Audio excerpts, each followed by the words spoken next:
everyone, in this video I'm going to be taking you through how to work with resin and using that resin to turn them into assorted jewellery items. So a few important things when working with resin. Resin needs to be worked with in a well-ventilated space. So I have an extraction system above me like a range hood. I have windows, fans and air conditioners on to really circulate the air that's coming through this room. It would be best if you could work outside though. So the setup that we have is really important. It's important that you're prepared to work with the resin and you're not fumbling around trying to get everything out as you go, because resin works fast. So it has a quick cure time and you only have about 2 minutes to stir, mix in your colours, pour it before it does start to cure or set. So safety is a big thing that comes with working with resin. So you need gloves, an apron, some safety glasses, the well-ventilated space, as well as some old clothes on so that you're not going to get anything dirty, because working with resin can be quite messy as well. As for the items that we will need today, we have our little measuring cup here, so it's easy to see the millimeters. This is really important because when mixing resin, it's equal parts of part A and part B. So we're at most going to be working with about 10 ml of resin at a time. So about 5 ml of part A and 5 ml of part B. You will also need your assorted colours. So I have yellow, we have a violet or a blue, a green, and we have a violet at the end there. I also have red and white as well. Now we have individual pop sticks for each of the colours because that is how you mix the colour into your resin, and that helps us to avoid contamination as well with the colours. Now in your planning you would have worked with a colour wheel so that you're able to understand what colours mix together to make a final colour that you would like for your jewellery. I have some spare pop sticks. I have some toothpicks that can help to manoeuvre the resin around once it's been poured into the mould, and I have our sandpaper and our sanding station ready for after and once it's cured. Now when working with the moulds, so here we have available lots of different silicone moulds. Okay, they come in all different shapes and sizes. Alright, we have a big tray available for everyone. When working with silicone, the silicone is quite good in the fact that once you pour the resin, it's easy to pop them out once they have cured. However, when working with moulds that are more plastic and rigid, it's important that we use a mould release. So it's like a silicone spray that is sprayed over it, you pour your resin in and it makes it easier to pop them out. However, these are only needed for the plastic moulds. This can be quite potent at times, alright, so make sure that if you're spraying, you're going to be doing that outside with your safety goggles on and obviously spraying away from yourself. Okay, not many of you will need to use this though. Okay, so let's discuss the resin. So the Bee Queen resin is made up of two parts, a part A and a part B. Now these must be poured accurately in equal parts in order to create the chemical reaction that occurs between them. And if that chemical reaction does not occur, the resin will not cure and not set, and you will not have a hard piece of plastic at the end of your practical. So the chemical reaction that occurs between part A and part B is an exothermic chemical reaction. Exothermic means releasing of heat. So as you are pouring and mixing equal parts of A and part B, mixing it together, you'll begin to feel slight warmth come through from the liquid. This is a great indication, as it means that you have accurately poured in part A and part B and the chemical reaction is working. The warmth comes from the liquid because the liquid is transforming into a new state. The weaker bonds from part A and part B are transforming into a stronger bond, or our piece of plastic, for our resin jewellery. Okay, so let's begin. I have chosen the mould that I would like to use, and I'm looking to make 2 earrings out of the bottom silicone shapes here. Hope that you can see.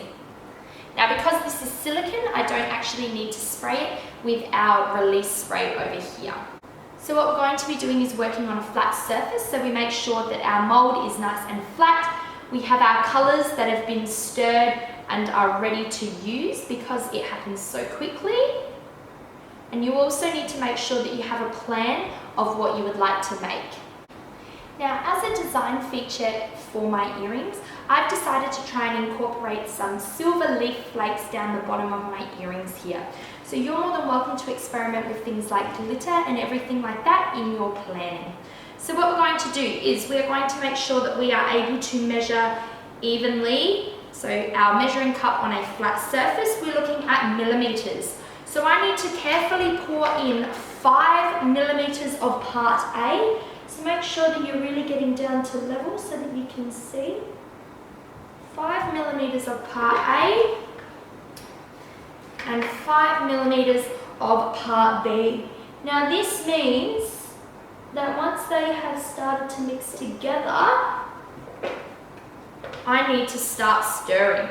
So this has a working time of about 2 minutes. So you need to stir and mix for about 2 minutes roughly before you might start feeling the chemical reaction and or before it is ready to start pouring into your molds. So keep stirring it around and you'll begin to start feeling if it's warm. Make sure that, like always, you have your safety goggles, your glasses, and you're working in a well-covered space. So holding the glass so that you can see the chemical reaction, you can feel it, and it's starting to mix together. I can start to feel through the glass, it's starting to get a little bit warm. Okay, keep stirring. We've got a couple of minutes, okay? You just don't want to overwork it. Now I can really start to feel a change in temperature, so that's fantastic. It means it's worked. Now, I'm going to add in my colours. So I'm going to go for a bit of pink. So I'm going to go for about a big drop or so of white and just a tiny little drop or portion of red to try and make a colour pink that I would like. Now mix, mix, mix. You can definitely start to feel the warmth that's coming through. So as you can see, my mixture is a bit more red than I would like, but the pink is starting to mix together. Okay, so I have achieved the colour that I like. So I'm going to keep stirring. I can definitely feel that it's gotten warm through the glass. My molds are here. Okay, so I'm going to scrape off this and using a little toothpick, I'm going to try and pour now the resin into the mold. Now the pop stick's going to help try and angle it into the right position. So you have to move and adjust the pour to be at the certain parts and fill all the parts of the mold. Now I'm happy with that one. So I'm going to quickly move on because I can feel it's already starting to get a bit stiff and not as runny as it was before. So you do want to try and keep it as best you can in the mold, but it's not the end of the world if it's a bit messy because we do have a final process of sanding. Okay, whoop, we've got a bit of mess. So with your pop stick, I'm going to go through and I really just want to make sure that there are going to be no air bubbles and that I've gotten the resin everywhere. If you would like, you can give it a bit of a bang out. Okay, so they have been poured and now they're going to take approximately 25 minutes to roughly set. However, the cure time for resin is about 24 hours.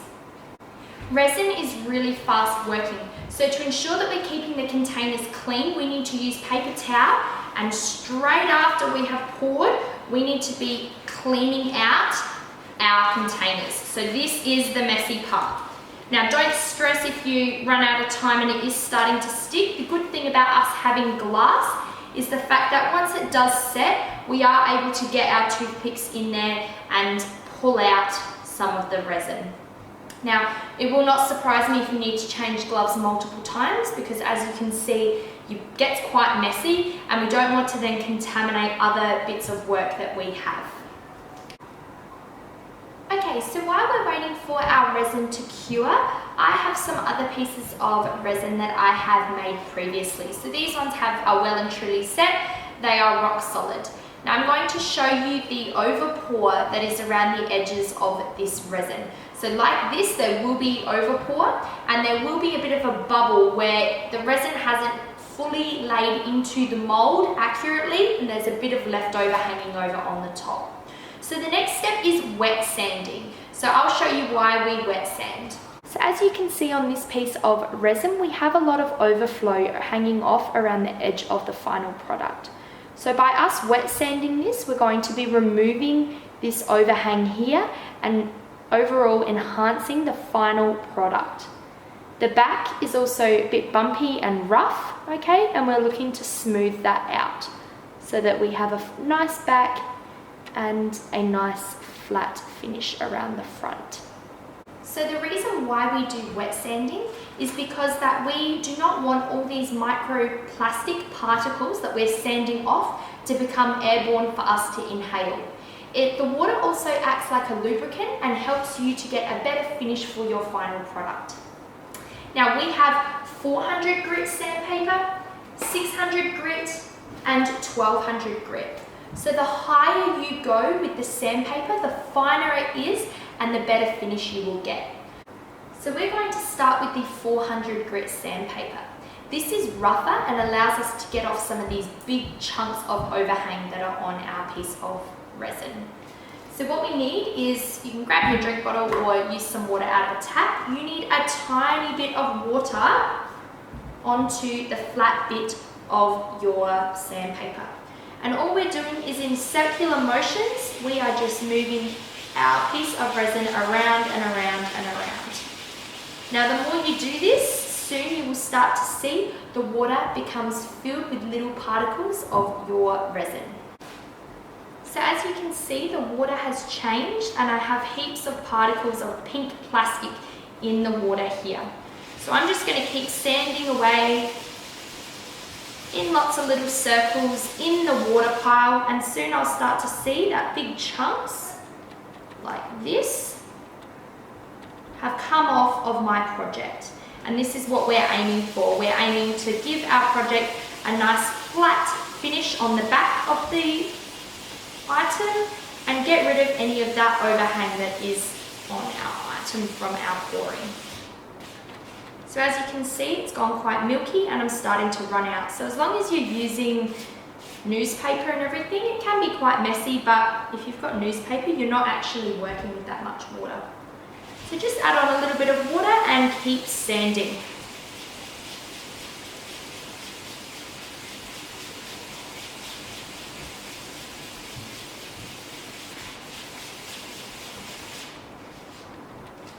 The back side is much smoother, but I still have quite a few bits of overhang around here.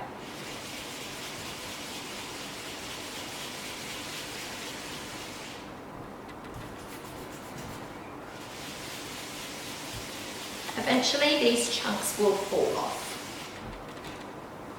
So once all your pieces of overhang have come off, that is when you move up to the next grit of sandpaper. So the higher you go, the finer it becomes and the better outcome you get on the back of your piece of resin. Now you'll begin to feel with your pieces of jewellery items that they're firm but still not quite solid. When they're at this relatively firm stage, it is possible that you start to pull them out. So you want to manipulate the mold, try and pull it apart, twist it around, and you would then pop out your item of jewellery. So you can pop and you can pull. Okay, now as you can see, I'll show you up close. So as you can see within this, I have quite a few bits of my resin that have left air bubbles in my final product. So up the top here, there's quite a big gap missing, and down the bottom along here. So that's why it's important to use your toothpick to put into the resin and manipulate it around, stir it through to make sure it gets into all of the nooks and crannies of your mold. Now, as you're working with the resin, okay, Okay, it's pretty tough, it's pretty strong, so don't stress too much. A lot of these molds actually come with holes already pre-marked into them. This is fantastic for us in turning these pieces into things like earrings, because that means we don't have to drill holes or anything. All we have to do is sand our item back and thread a little link into this hole, okay, so that then we can turn these into wearable earrings. Now, as you can see, I have a fair bit of overpour on these ones. It would be the sanding that would get rid of that.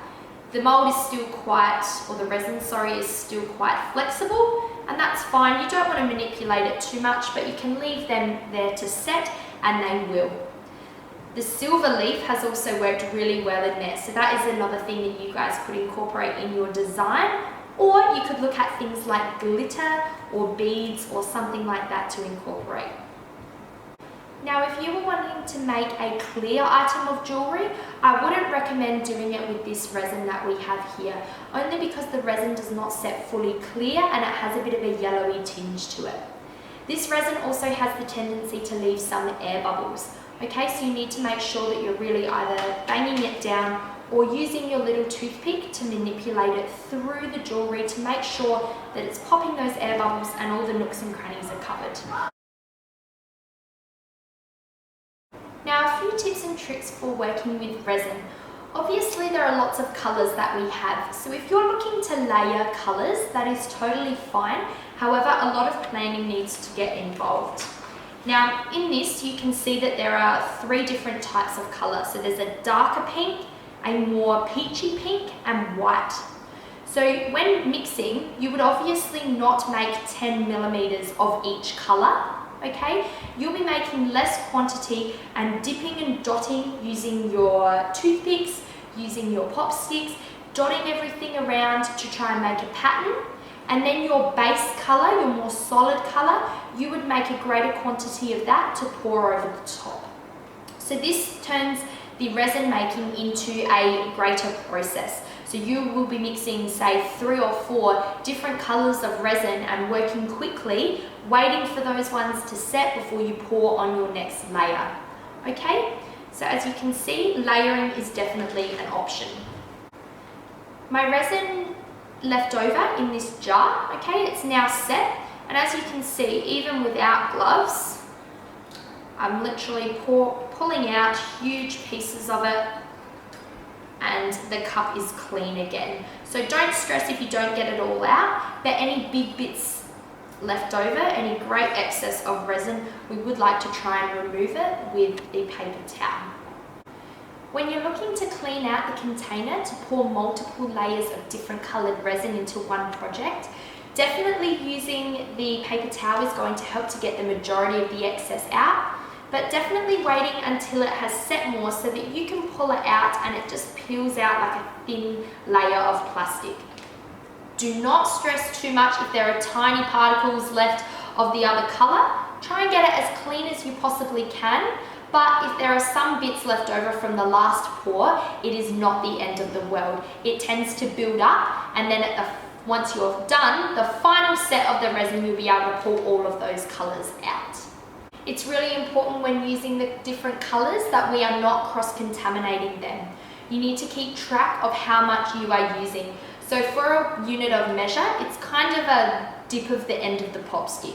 So if you use 2 dips of white to make your colour, it was 2 dips of white and half a dip of red, then you need to keep track of that so that if you want to make a second lot of that and replicate that colour, you can get it as close as possible. We'll have individual pop sticks for the individual colours, so please make sure that you are not double dipping. We want to use separate pop sticks, however we also want to consider sustainability. We don't want to be throwing out heaps of pop sticks and rushing through heaps of newspaper and paper towel and rubber gloves. We want to try and stay as clean and as neat whilst doing this as possible, but we do understand that working with resin is quite messy. So I hope that this video has helped you gain an understanding in how to work with resin. This is definitely a video for beginners, and I hope some of the topics that we spoke about with safety, the sanding, tips and tricks for pouring and colour mixing I hope they all work to help you write your investigation and with your planning and designing of the product that you would like to make with resin.